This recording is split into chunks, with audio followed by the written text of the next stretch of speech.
super excited to be here on stage with you today in this beautiful place and with these wonderful speakers.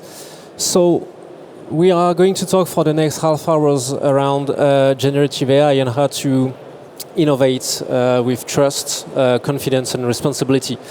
And to do so, we have a panel of 4 speakers who are not necessarily partners, but who are facing really similar challenges from different perspectives. So we have brands, providers, AI experts.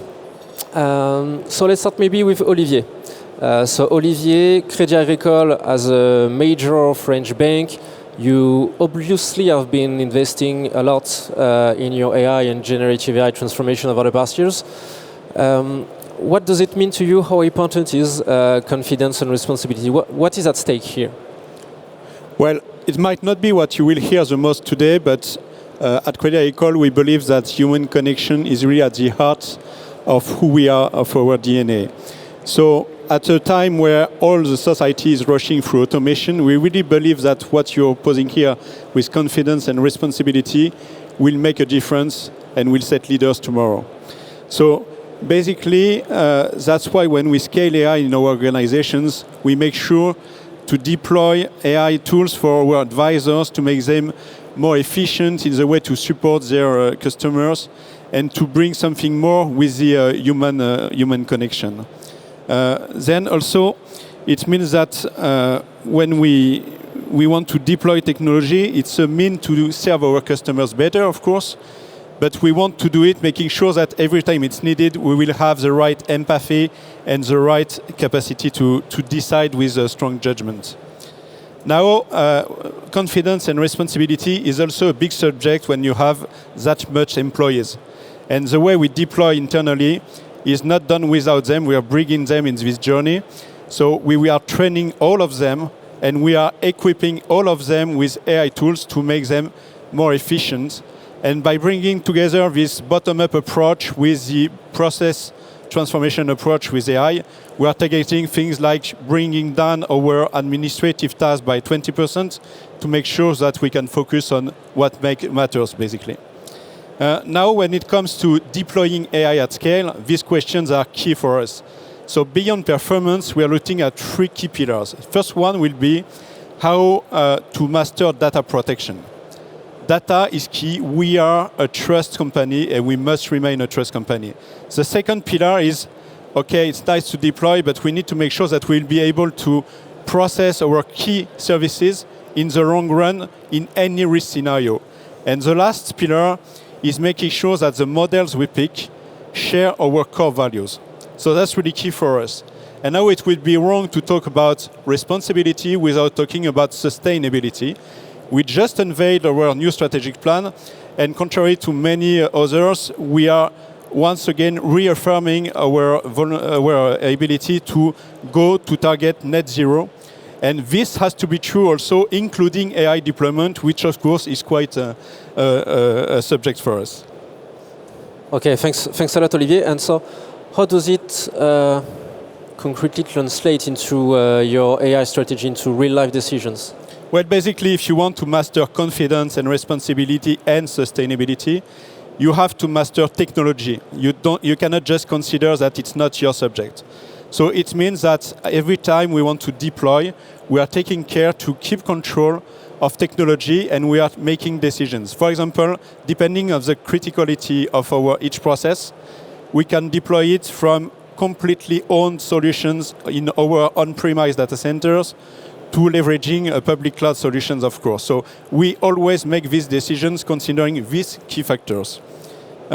We really believe that mastering this tech ecosystem is not something that we can delay.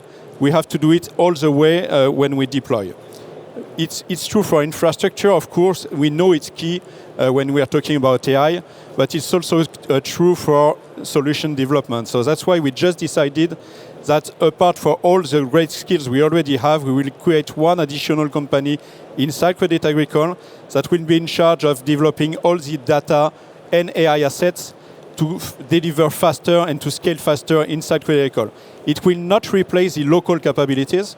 It will be on top because these guys need these tools to deploy faster hand in hand with our businesses. Okay, so the key is control.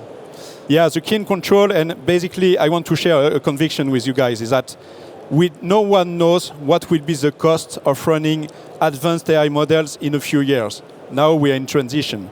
So if you want to you have to master technology. Only those who are mastering technologies will be able to challenge, to adapt, and basically to lead later on. Okay, let's focus maybe now on the trust dimension of AI. I think it's definitely a word you're going to hear a lot today. So Guillaume, you guys at Anthropic are specialists in building trustable AI. Could you tell us a bit more about what this word concretely means for you? Yes, absolutely, and thanks for having me today.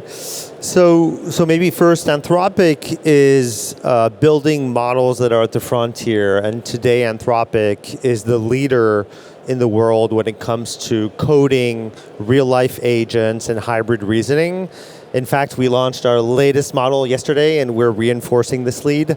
And in the B2B space, by the way, we are also the leaders globally, and so that's kind of performance is really important. Product is really important. That's really what we're focusing on.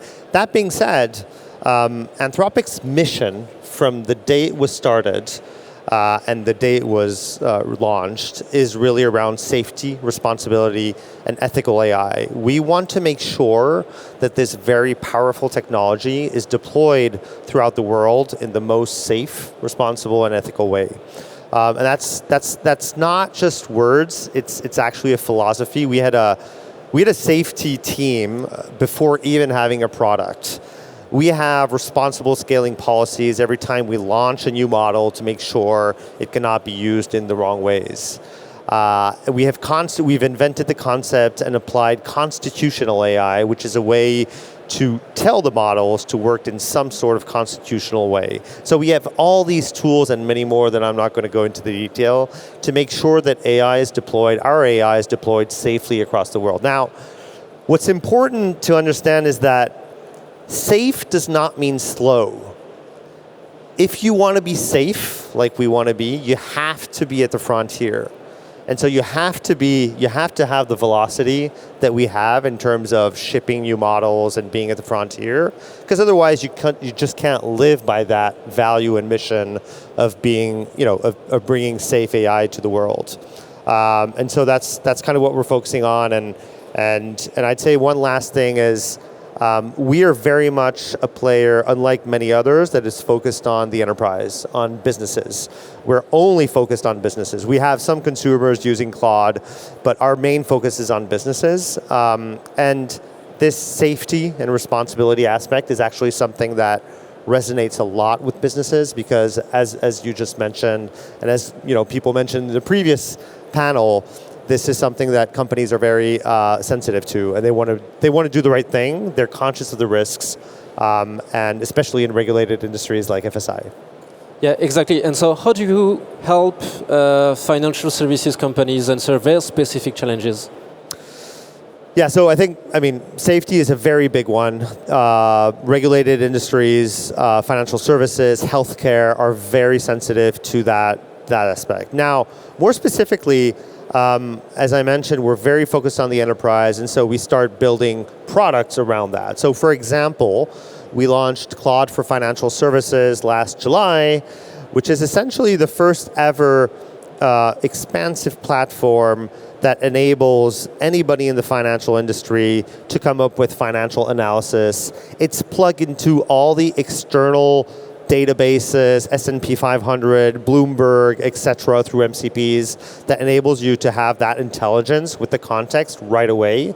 And basically, like, if you're a business analyst, you can think about, asking that tool to, write you an investment memo for whatever, stock you're thinking of and the evolutions it's had over the day. So that's Claude for Financial Services is a specific product. Now, that being said, where we're working most with financial services industries is on real-life agents, agentic workflows.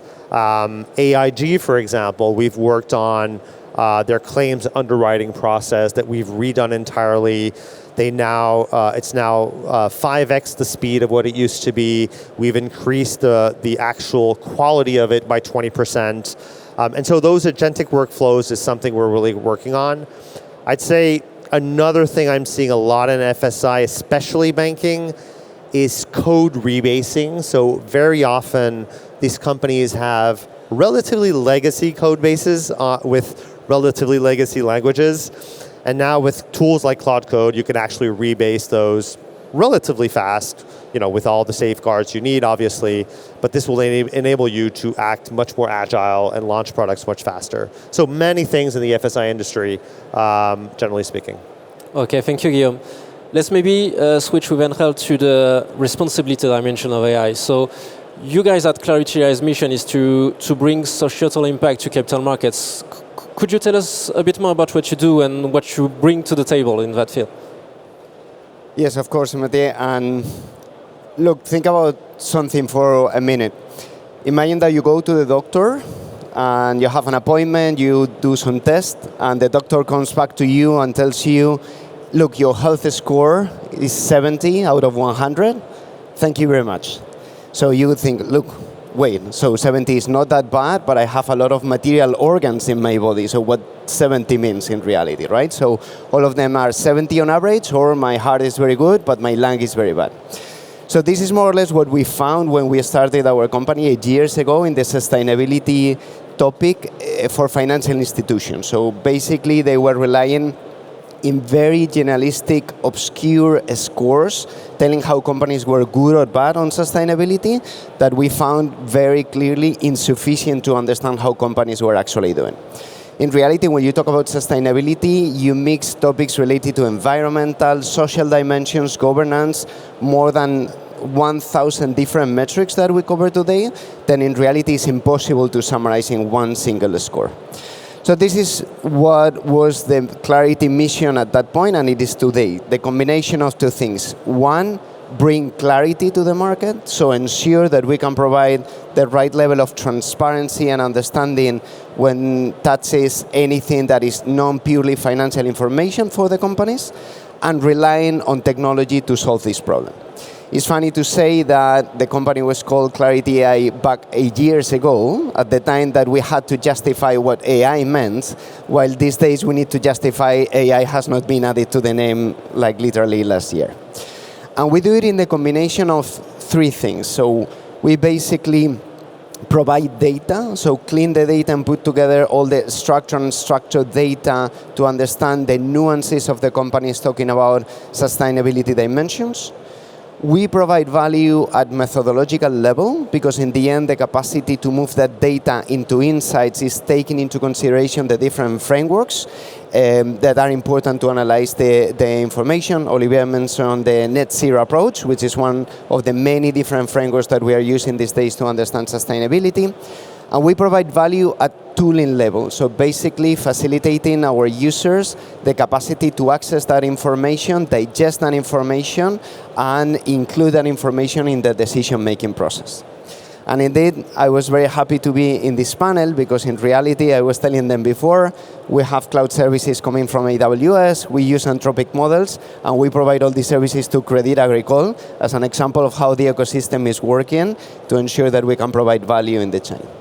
And when we met earlier, you also mentioned, as our friends here, that trust is a core dimension of what you do. So how do you manage trust? How do you guarantee trust in your AI process?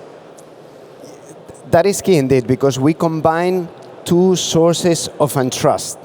As of today, 90% of the consumers of sustainability information don't trust that information. So, this word about greenwashing has been very hot topic because definitely it's very hard to trust that information.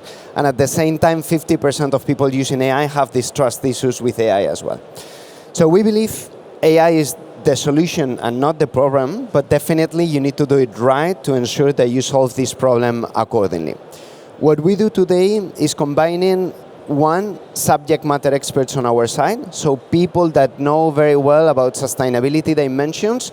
In many cases, people like PhD on environmental topics, on social dimensions and so on, so quite complex dimensions that work very closely with our data scientists, machine learning engineers, etc., to be sure that we can leverage these capabilities at a scale. So we can combine in guardrails, checks, links to the information so you can validate exactly on the information that we provide, that you can check all these things.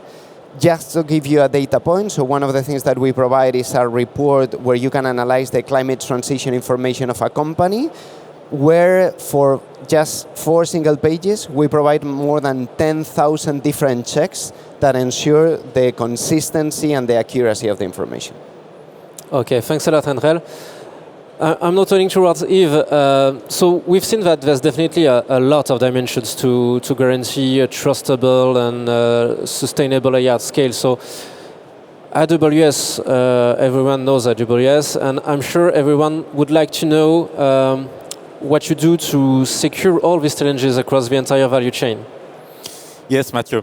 Obviously, AWS stands out as the trusted cloud provider with a proven track record of helping financial organizations to implement and scale the generative AI solution securely and cost effectively. And in reality, AWS delivers, as many people in the audience would know, the most comprehensive set of capabilities for financial institutions. And I'm very pleased to be sharing the stage with Olivier this morning, because that's also probably one of the reasons why the Crédit Agricole Group has publicly mentioned that they are using AWS AI services to build their own platforms across their various businesses. But in reality, yes, of course, data privacy, security, and responsible design are at the core of what banks have to do. I would just mention a few solutions and capabilities that we have made available to financial institutions, among many others. One I'd like to mention first and foremost is probably AWS Nitro Enclaves, because that's the way to isolate the compute environment. And also, this is not specific to generative AI. That's really the foundation for the security of highly sensitive financial data. And this what allows financial institutions to comply with regulations such as GDPR and even PCI DSS. More specifically, I think we've invested a lot on AWS and Amazon Bedrock Guardrails, which is a way to help companies to build, deploy, monitor their safeguards around GenAI and make sure they are tailor-made and fit for purpose for their own business in line with their risk framework. So this is a critical element of what we do. And again, I would take an example from Crédit Agricole, and that's a public one because it was a public testimony. But Crédit Agricole Personal Finance and Mobility, they are using exactly that, Bedrock Guardrails, to develop a very responsible AI platform to ensure that their customers are treated fairly in line with the regulation and also in line with the ethos and the values of such a demanding group as the Crédit Agricole brand. And going beyond, because I'm sure the talk would be about agentic today, we've put on the market Amazon Bedrock Agent Core, which is a fully integrated platform to make sure, and it is an enterprise-grade platform to make sure that financial institutions can really orchestrate agents at scale in a compliant and fully secured way. So that's really what we do in a nutshell. And I was quite pleased to see that Standard & Poor's Global has a booth here, and I'm not surprised, because again, they made it quite public that they are making available to all their developer communities Amazon Agent Core. Okay, thank you, gentlemen. It's time to wrap up this panel discussion. If you had each one of you one last word, one last thought to share before we leave the stage, what would it be? Do you want to start, Olivier?